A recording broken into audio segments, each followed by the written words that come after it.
Shalom jemaat yang dikasihi Tuhan, damai sejahtera Allah penuhi hati kita semua, memberitakan Injil dan hidup jadi berkat.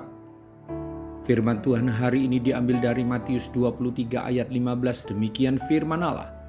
Celakalah kamu hai ahli-ahli Taurat dan orang-orang Farisi, hai kamu orang-orang munafik, sebab kamu mengarungi lautan dan menjelajah daratan untuk mentobatkan satu orang saja menjadi penganut agamamu, dan sesudah ia bertobat, kamu menjadikan dia orang neraka yang 2 kali lebih jahat daripada kamu sendiri. Sebuah semangat dan kegiatan yang sangat mulia dilakukan oleh para ahli Taurat. Mereka guru Taurat dan orang Farisi yang adalah kelompok yang sangat taat pada aturan Taurat.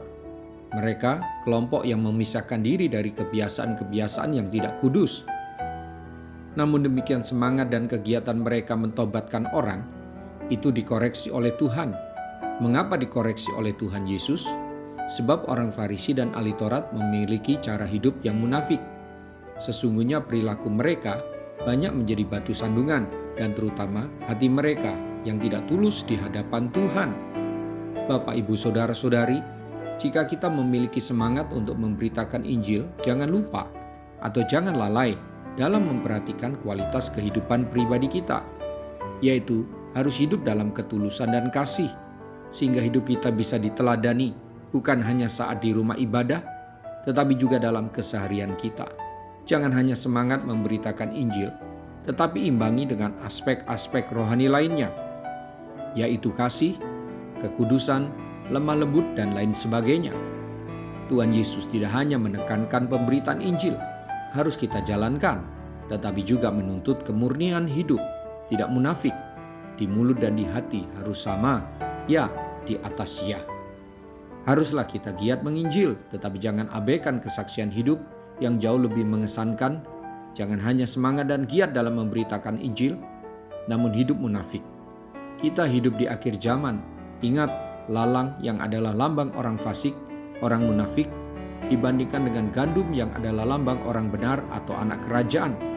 Keduanya tumbuh dalam satu ladang, tapi menghasilkan buah yang berbeda. Ingatlah, jangan sampai setelah memberitakan Injil, kita sendiri ditolak. Itulah perkataan Paulus yang mengatakan, jangan sampai aku sendiri ditolak. Mari kita berdoa. Tuhan Yesus, ingatkan saya, agar jangan saya giat pergi memberitakan Injil atau bersaksi, tetapi hidup saya setiap hari menyimpan kebusukan, tidak jadi berkat, membuat orang terluka, pernikahan dan keluarga tidak terawat dengan baik. Bantu saya, ya Roh Kudus, agar jangan saya giat bagi Tuhan tetapi Tuhan tidak mengenal saya.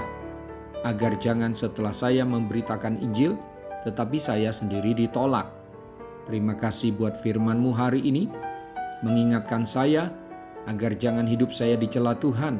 Saya mau belajar selalu menjaga kekudusan, sambil terus giat memberitakan Injil. Saya mau jadi pemberita Injil yang berkenan kepadamu, melalui gaya hidup yang kudus dan berbuah lebat. Dalam nama Tuhan Yesus, haleluya, amin. Sampai jumpa Senin dengan suara gembala, firman Allah yang hidup. Tuhan Yesus memberkati.